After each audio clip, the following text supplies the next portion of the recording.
I am the Queen City Killer, Clara Carter, and you're watching the Fans View podcast.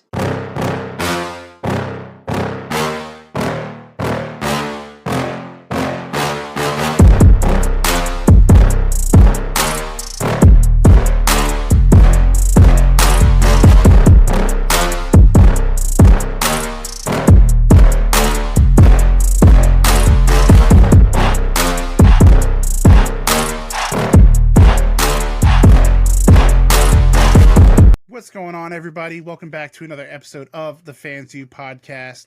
Now, on today's episode, if you're in the Carolina area, you've heard this name a million times. She's somebody that I've wanted to have on the podcast since I started the podcast. She is none other than the Queen City Killer herself, Clara Carter. Clara, how are you doing this evening? I'm good. How are you? I'm good. Thank you so much, first and foremost. Thank you for taking the time. I know you're a busy woman.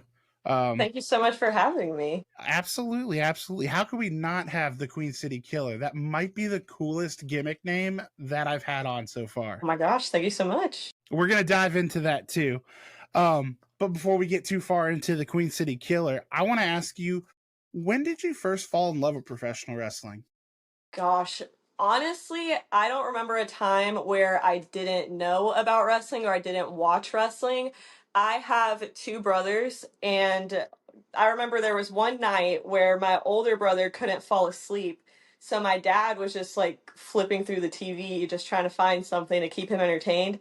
And Shawn Michaels popped up on the TV. I don't remember who he was wrestling. I just remember it was Shawn Michaels. And he just left it on. My brother was 6 at the time and I was 4. I don't know why my dad thought it was a good idea to leave wrestling on the TV, but we just fell in love with it. And my brothers at the time, they liked it more than I did. And they outnumbered me. So whatever they wanted, they got. So it would be on the TV every Raw, every ECW, every SmackDown. We never missed it. And they grew out of it and I did not. And now here we are. That. So, in your maybe early in your fandom, who were some of your favorites to watch? You said you were talking about how you watched, kind of everything. Who were some of your favorites? My all-time favorites are Shawn Michaels and Jeff Hardy. It was always them two.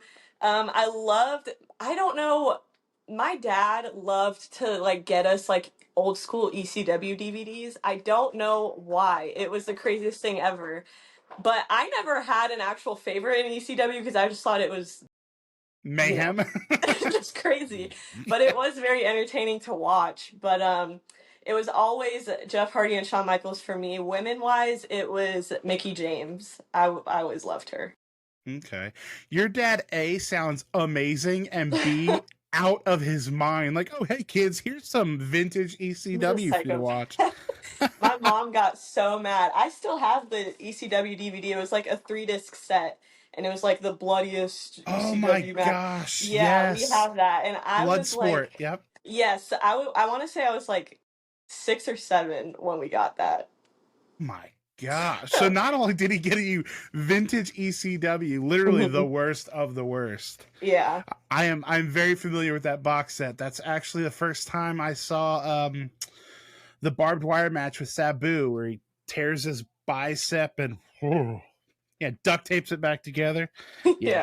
We're all good on that. So they were some of your favorites. Does that kind of roll over into maybe who inspired you?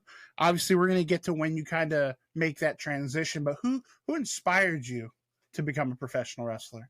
Honestly, it was the men. I hate to say it, but I never like at the time the women were portrayed very sexualized, and I never was like that. Both of my parents were athletes and I was the only girl, so I was just a tomboy my whole life. So I would watch mainly the men. And it honestly was Shawn Michaels was who inspired me because I think he's the greatest of all time. I think he's phenomenal, and just the way that he went out there and he gave 110% no matter what. And that really just inspired me. And I was like, I saw him with The Undertaker, both of the WrestleMania Undertaker matches. And I was like, that's the greatest thing ever. That's a hell of a performer to try to model yourself after. Yeah. So And to kind of piggyback on that, when did wrestling go from, something you enjoyed watching, like you said, your brothers grew out Mhm, of it and you just never did, mhm. but when did it go from a hobby to like, I want to do this professionally, like this is what I want to do with my life?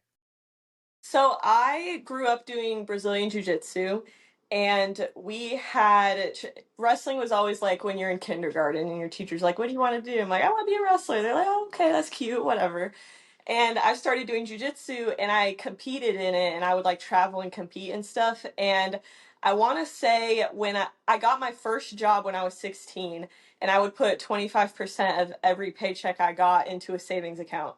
Because then I already told myself, I was like, I'm gonna try the wrestling thing. I want to at least have the option to try. So I wanted to make sure I had money to like pay for the school, pay for gear, pay for everything. So I kind of just kept it to myself. I didn't really tell anybody.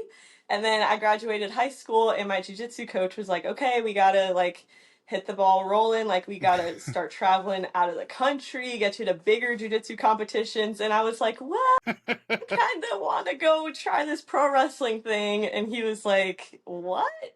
So that was really awkward. But the way I saw it was, I don't want to die with regret. Yeah, And our jujitsu trainings was Monday through Friday, right. and I would look at the clock on Mondays at 8 o'clock, and I'd be sparring, and I'd be like, "Damn, Monday Night Raw's on right now." But then I would be sick on a Monday, and 8 o'clock would hit, and I would watch Raw, and I would not think about jujitsu. So I was like, if my mind is always on wrestling, I gotta go with the wrestling. I love that. I love that story. How Yeah. did your family feel when this, when like you said, when your dirty little secret of you've been saving Yeah. up for wrestling school, it had to come to light at some point. How did the family feel? My brothers, they were kind of like, okay, like go ahead, whatever, which is hilarious because now they started watching wrestling again, and now they think I'm the coolest person ever. But my As they dad, should. right, exactly. My dad thought it was. My dad is like, he doesn't show emotion at all, much like I Hmm. think a lot of dads. So he's just like, okay, cool. He's like, go do your thing. And Yeah, then my mom, she didn't want me to wrestle ever. She hated wrestling, and she really wanted me to do jujitsu. But most of all, she wanted me to be happy. And she knew that I was really happy watching wrestling, and she was like, go try it. If you like it, do it. If you don't, no worries. So, absolutely. I love that. yeah. So supportive, maybe not crazy about the idea, but supportive Yeah, but nonetheless. supportive. Yeah. Do you still train jujitsu at all? I used to like bounce between the days I don't have wrestling, I would go to jujitsu, but I would like help my teammates like with their competition prep, Right, right. and I get too involved in it, and then I would want to compete again. So I'm just like, let me just step back. Just clean break. I got you. I Yeah. got you. So the dirty little secret's out. Clara wants to wrestle. What school did you attend? Where did you go to? I lived in Charlotte, North Carolina at the time, and I drove 4.5 hours to Knoxville, Tennessee to train with Dr. Tom Pritchard. Okay. Now, was Hmm. this before he teamed up with the mayor, or was This Kane was already? They were already together. They were already They teamed were up already together. together. Okay. Yes. Because that was going to be my next question: is who actually trained you, like the day to day? Who was in the It ring was with you? Dr. Tom. Okay. All Kane right. was he's too busy being the mayor. Yeah, But yeah. The Doc, mayor's the mayor. yeah. Doc always said if he's sick and he can't do it, then nobody will do it because he doesn't want anybody touching us but him. I love that. I mean, there's a lot of trainers in this world, but man, Dr. Tom's in the The top goat. 1%. Oh yeah. Um, and that probably answers the next question, but I'm going to ask you anyway. What led you to that school? Like you said, you lived in Hmm. Charlotte, it's kind of a hotbed, for professional wrestling. You throw a Yeah. rock, you'll hit six schools. Hmm. High Spots even is right there. What led Yeah. you all the way then to Tennessee to go to Dr. Tom's school? My mom actually found it. She was scrolling through her Facebook one day and she found an ad for it, and she saw like she looked into it and she was like, "Oh, he trained everybody. That's on TV right now. Yeah. So she sent it to me and I was like, yeah, I know Dr. Tom. Like I saw some of his stuff. You know, I wasn't watching when he was like wrestling full time, but like Yeah. I knew of him, so I was like, this is perfect. In Tennessee, like I didn't have like all I had was my brothers and my mom and my dad, so I didn't have a problem like, you know, packing up and moving. And I was Right. fresh out of high school and I was like, I need like I just want to like see what this is my college experience I was just basically. gonna say So that. It was your college yeah. experience, right? Yeah. Okay. So obviously, you're training under one of the best guys possible. How prepared did you feel once that kind of was over and it was time to like start hitting that indie scene? You get pushed out on your butt. How prepared do you think that Dr. Tom got you for the quote unquote real world of professional wrestling? I think he did a I think I was one step ahead of a lot of people because I was trained by him. Right. And I don't mean that like in a arrogant type of way, but he just kept it straightforward. He kept it real. He told us everything, every nasty thing we would experience, every bad thing, but he also said every good thing. And Yeah. he made the worst mistake by giving me his personal phone number because I will send him messages at 2 in the morning and I'm like, guess what happened tonight? And he will wake up in the morning and he'll be like, it is what it is, kid. So I think that he really prepared the way that he is just so like nonchalant as a person really prepared me for the indie scene too because he's very like just straightforward and like if something sucks he'll be like that sucked it was terrible. So I love that. Do you remember that first match when you first got out there? Can you talk about that a little bit? oh my god, I had my first match a little bit over a month after I first started training. And I didn't feel like I was prepared at all, but Doc suggested it because there was a little indie company in Tennessee at the time and they needed a woman. And they reached out to Doc and he was like, she's ready. And I was like, that's crazy. I don't think so. But he spent so much time with me one on one preparing me for that and it was terrible. He told me it would be terrible. I still have it on my phone and I watch it to humble myself every now and then. So Do you remember who you worked that night? it was Michelle Green. It was me and Honcho Hensley versus Michelle Green and God, I forgot her tag team partner's name. But he was a big Indian guy with a lot of tattoos. So that narrows it down for y'all. That But yes, absolutely. Well, at least it wasn't a singles match. You really could have been fed to the gosh. wolves. Yeah. um, that brings me to pull back the curtain just a little bit. Can you talk a little bit about your gimmick now? Obviously, like we said, you're the Queen City Killer, and I'm so interested to know where that came from. So that nickname came from a random announcer one night in North Carolina. I was like, I want to say I was like 6 months in, and I first started with like my MMA gimmick, and the guy came up to me and he was like, "Where are you from?" And I was like, "Charlotte, North Carolina," and he just said, "Oh, the Queen City Killer." I was like, "Whoa, that was crazy!" So I just kept it. But now I kind of want to like get away from like the MMA thing because like I want to it's just I want to respect the sport of MMA enough to like not want to, you know, kind of like embarrass it.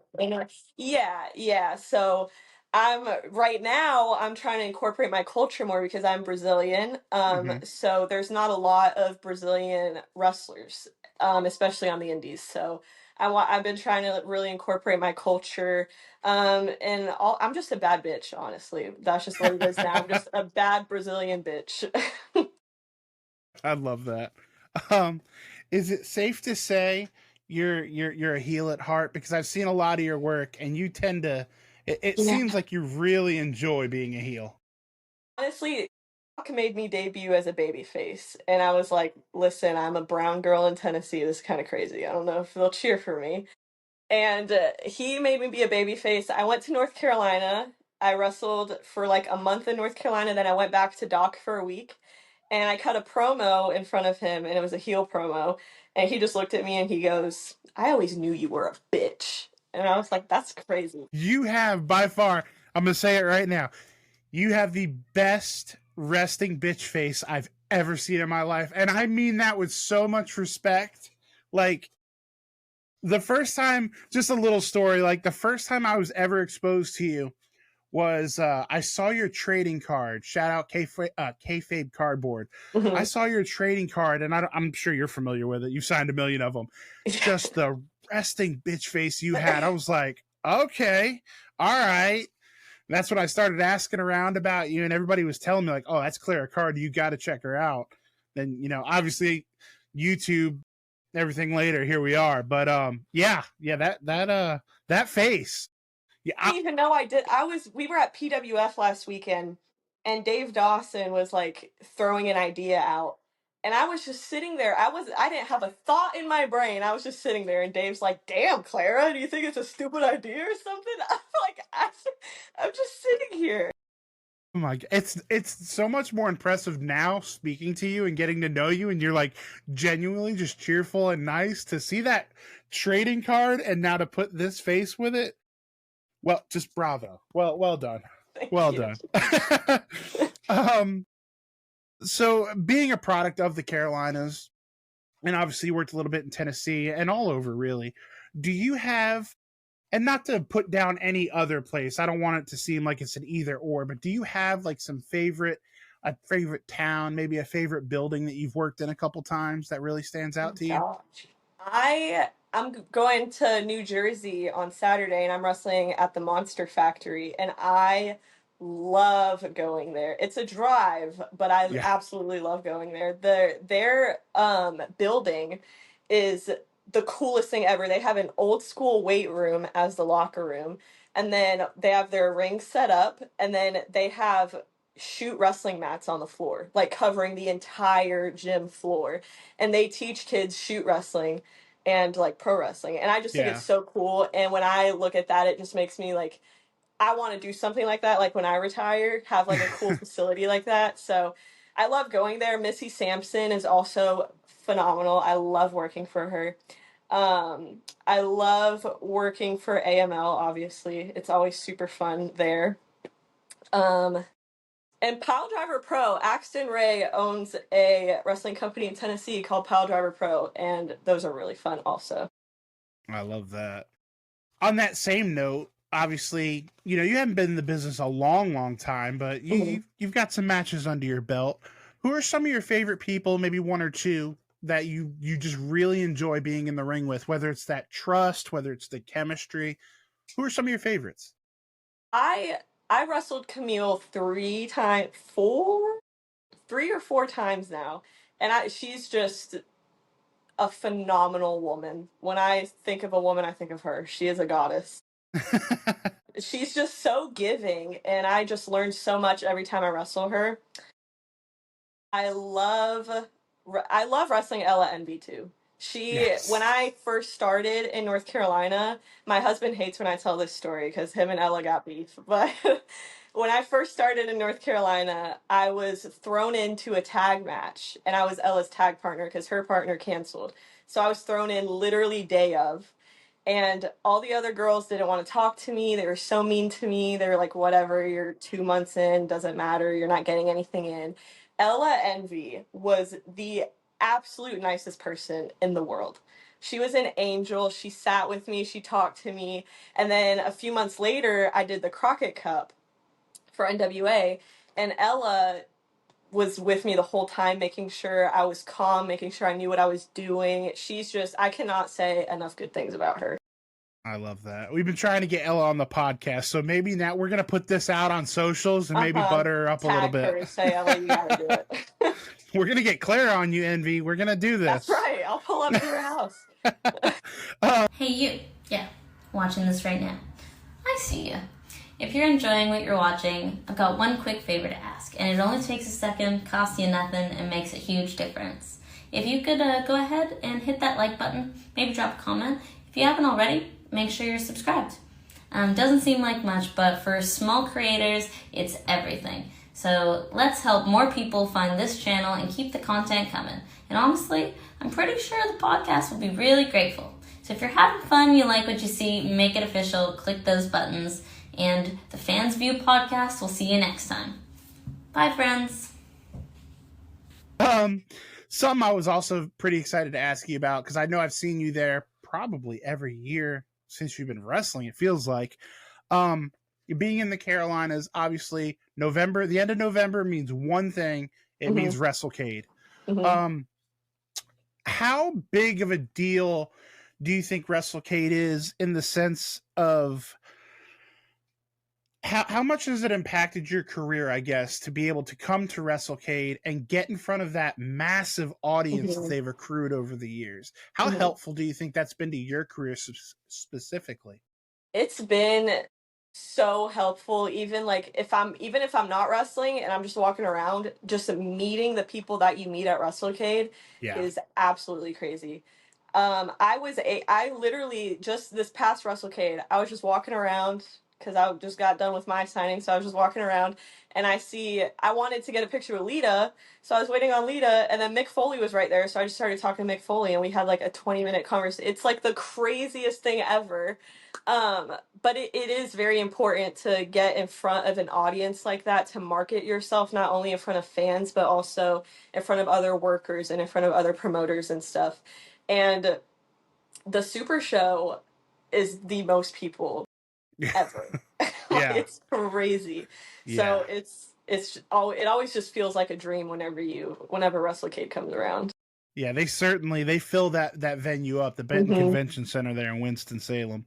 And yeah, that's kind of what I wanted to ask you about. It's like, how much do you think that WrestleCade has really propped up, not just your career, but I mean, and I don't want to oversell it, but WrestleCade, I feel like, is responsible for maybe propping up independent wrestling in North Carolina, as a whole. Would you agree with that? Yeah.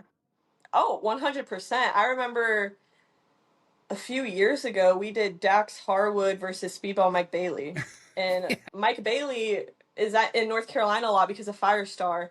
And Dax is North Carolina homegrown, Right. So that's crazy. And I train at AML. When I got done with Doc, I went to AML. So being homegrown AML talent and being able to work my way up from the student show to the Future Star show to the main roster to then WrestleCade, that's always so cool. And I know it's a super proud moment for Brian and Tracy, because they have me, they have JAC, and we got a good solid group of trainees now. So yeah, and that was kind of what I wanted to talk about, because I mean, you have WrestleCade's not just a convention anymore; it is an event, Friday through Sunday, and like you said, you can almost watch your career grow.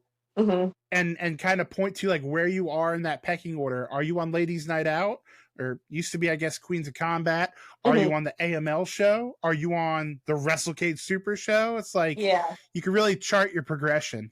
But I just wanted to talk to somebody else about WrestleCade that really understands it, because I really don't think Brian and Tracy and all the people that work so hard for WrestleCade, they really don't get enough due. Oh my gosh, in these parts. It is crazy seeing how much Brian and Tracy run around on those days. Yeah, it is crazy. Gosh. Oh my gosh, you're oof. Kind of in that that same vein, about WrestleCade.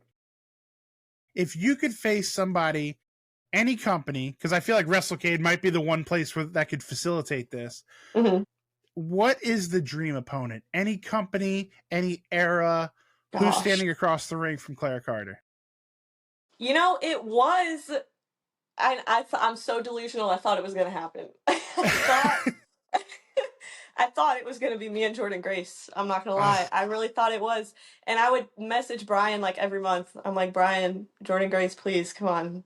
Please, just do me a favor. And then Alicia Fox was here, and they were like, oh, Jordan Grace, Alicia Fox. I was like, okay. All right, I get it.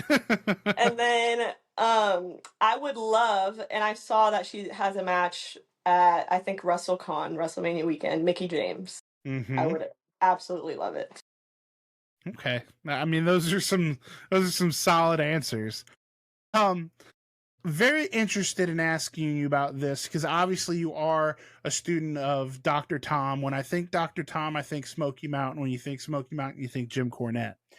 A hot issue right now is the match from a couple weeks ago from AEW Revolution with Mariah and Tony. Obviously, bloodbath. It was not your stereotypical or prototypical women's match. The internet loved it, as they do. Jim Cornette absolutely hated it. He thinks it's an embarrassment to wrestling and so on and so forth. Being under the Dr. Tom learning tree, what do you think about that match in particular? And then to kind of go off of that, maybe the blood and guts being introduced into women's wrestling a little bit more these days. How do you feel about it? I see both sides of it. Because Doc always told us he said he doesn't like seeing women bleed. And I understand both sides of it, because they both two incredibly gorgeous women. You don't want to see them bleeding, injured, none of that. So I understand that part, but I also understand the part of empowering those women, because they looked like two badass bitches up there. So I understand both parts, and it's kind of hard because, like, sometimes, like, if I'm doing a hardcore match, I'm like, if Dr. Tom watches it, I gotta, weigh out what I want to get yelled at for and what I don't want to get yelled at for. So I see both sides of it. I don't think there's really like a wrong or right. I just think it's, different flavors of ice cream, as Doc says. So I don't think it's something to be like up in arms about, but I also don't think it's something that we should be, yeah, more, so it's just, Let's maybe keep it as a once in a while type of deal. Yeah, I think we definitely do need to keep it special, because if it happens like every week, then everyone's like, okay, whatever. Yeah. And then it's just like the guys where they were bleeding, every week on TV. So I have a fun segment, called The Fan's Eye View, where I love to show the guest a picture and just kind of get the story behind it. I'm so excited to show you this picture because it doesn't really show you in the best light, but it's a good time. So I want to hear the story behind it. We're going to throw this up on the screen for everybody. You straight up do not look like you're having a good time. I'm not. I'm really not. Can you tell us the story behind this? Well, I tried to sandbag her and it just didn't work. She's a lot stronger than she looks. She's a hoss. Yeah. But yeah, she, the referee in the background, he trains with us, and I told him. I love that. I told him he better be on my side, and he wasn't. He was not. And Camille, every time I'm in the ring with her, she just beats my ass. So I don't know what's up with that. She has that effect on women, I do believe, and men from time to time. I go in the gym and I feel like a strong woman, and then I look at Camille and I'm like, damn. I love that. Well, how many? This wasn't the first time working her, was it? This was the third. Okay. Yeah. Every time I look at it, poor Clara, just anytime. pigtails flying. Yeah. No respect for me. Bless your heart, you poor thing. Thank you. One thing that I want to ask you, because it's pretty unique to you, is what is it like being married to a professional wrestler? As a professional wrestler, I mean, are we talking anarchy? There's hip tosses in the kitchen, or obviously I'm kidding, but with a shoot job and training and wrestling on the weekends, how hard is it to find that work home balance in a normal situation? But like I said, with you and your husband both being professional wrestlers, that's got to present some other challenges. Yeah. So I think that we got very lucky because I didn't go into wrestling thinking I'm going to find my husband here, and he didn't go into wrestling thinking I'm going to find my wife here. We just met. And we just instantly clicked because his cauliflower ears and I grew up doing jiu-jitsu. So we were just hanging out as friends. Like, I'm not even joking. He fell in love with me because I complimented his ears. That's exactly why. Hey, so love at first sight. That's what I'm saying. But it did take us a while to find the work-life balance, because when we first started dating, he was trained by Josh Gary, and his training is completely different from Dr. Tom's. Yeah. So now we train with the Beer City Bruiser, and he trains us the way Harley Race trained him, which Mhm. is very similar to the way Dr. Tom trains. So once we transitioned into Bruiser, he started understanding my wrestling point of view better. So we started, like, our minds started connecting a little bit more when it comes to wrestling, because in the beginning we would argue so much about it. He would critique my matches and I'm like, bro, shut up. Like, don't talk to me. But now we know, like, if I don't feel good about something, he can just tell by looking at me, and he knows he doesn't have to, tell me what I did wrong or what I could do better. So, Yeah, it's just best to be quiet at that point. yeah, exactly. I'm a married man. I get it. Trust me. Yeah. And then we have the same shoot job. We live together, like, we wrestle together, we train together, we go to the gym, we do everything together. It I think it helped that we were friends first, Yeah. because if we just jumped into it, I would have been like, "Peace out, dude. Like, you're crowding me." But I think that you can have a successful relationship in wrestling. You just need to understand that it's a business, and you Mhm. have to keep your personal life away from your business life. So there'd be times where, like, we're arguing or we had a bad night. Like, you have to show up to the arena, smile on your face. Don't put your dirty laundry out there, That's but right. yeah. Because wrestling business is waiting to jump all over that. Oh man. And that's a perfect segue. I wanted to ask you, where do you stand on? Some people are like, excuse me, listen to that. Some people are like, I do not want to work with my significant other, whether it be in a mixed match, you versus your husband, or even you teaming up with him. Where do you stand on that? I I don't mind. I love wrestling. We tagged together this past weekend at PWF, and it was my favorite match of the weekend. We've wrestled each other a few times too. I'm not the biggest fan of that because he's, a lot bigger Jacked. than me. Yeah, Yes. I don't want to be thrown around, so, Yes. but I personally, I love it. I think that, people, some people struggle working with their significant other like that, just because, like, I don't want to sound rude, but, like, an ego thing, you Yes. gotta, Yeah. you Yeah. just gotta you just gotta have fun. Wrestling's fun, so That's it. That's right. Yeah, you potato your wife. It's going to be a long week, I do yeah. believe. um, to kind of start to bring this thing home, these are like my favorite questions to ask people because, like, I started this podcast and called it The Fans View because, like, I want people to get to know you guys outside of the ring, like who the real person is in there. And I feel like these really kind of encapsulate that. First, what are you a fan of when you're not wrestling or training or Mhm. watching wrestling? When you're away from the ring, what are you a fan of? Recently, my husband and I have been watching a lot of stand-up comedy. Love that. I have two favorites. I don't really care about all the other ones, but Shane Gillis and Theo Vaughn are my absolute favorites. Love that answer. Yeah, we've been watching the Kill Tony episodes after training. Love that Yeah. answer.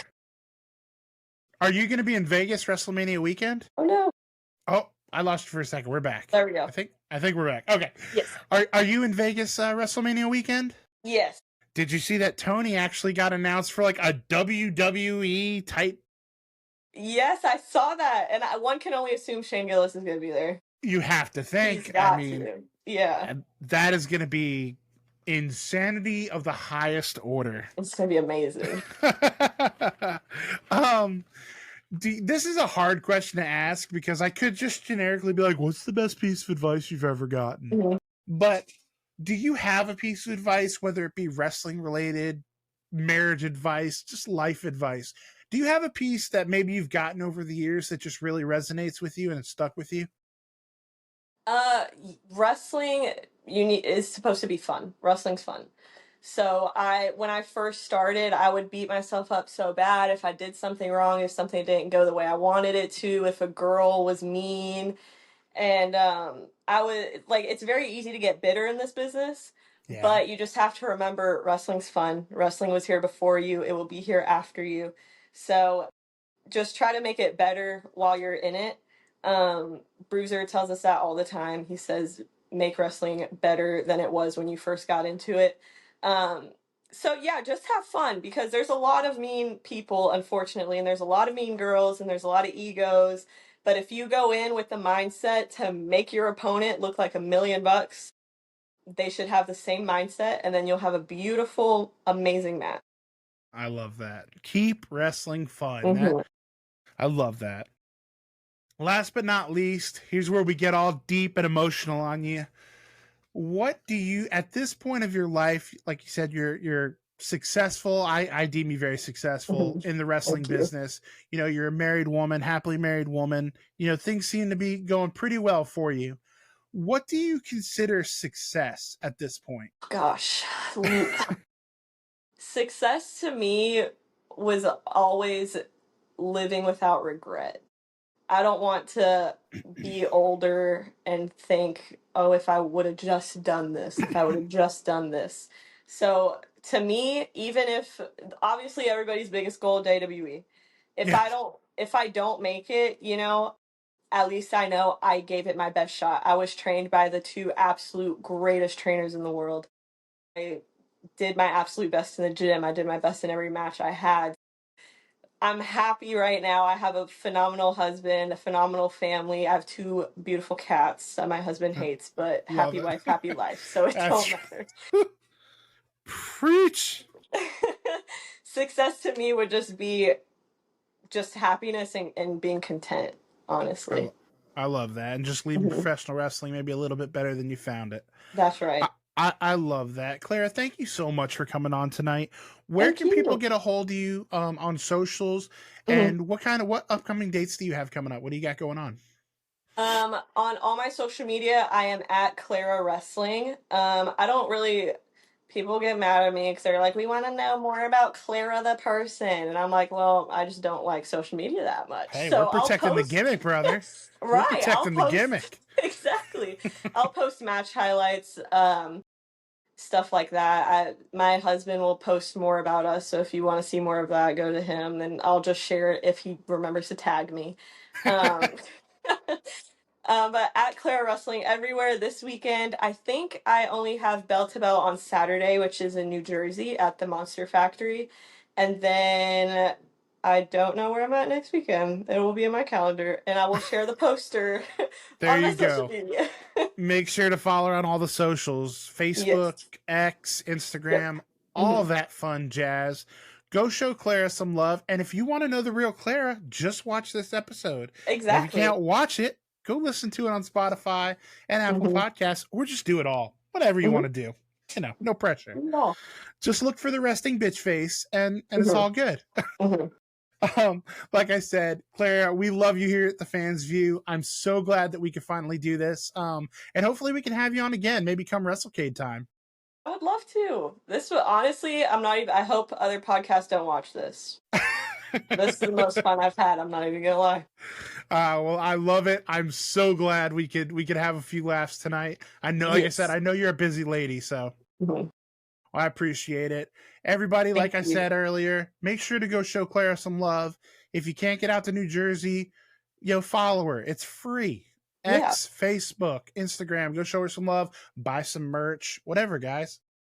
But until next week, guys, this is Jarrett signing off. We want to thank Clara for her time. And don't forget, most importantly of all, don't forget to call your mom. Yes. Thank you. If you haven't liked or subscribed, you're going to be joking me.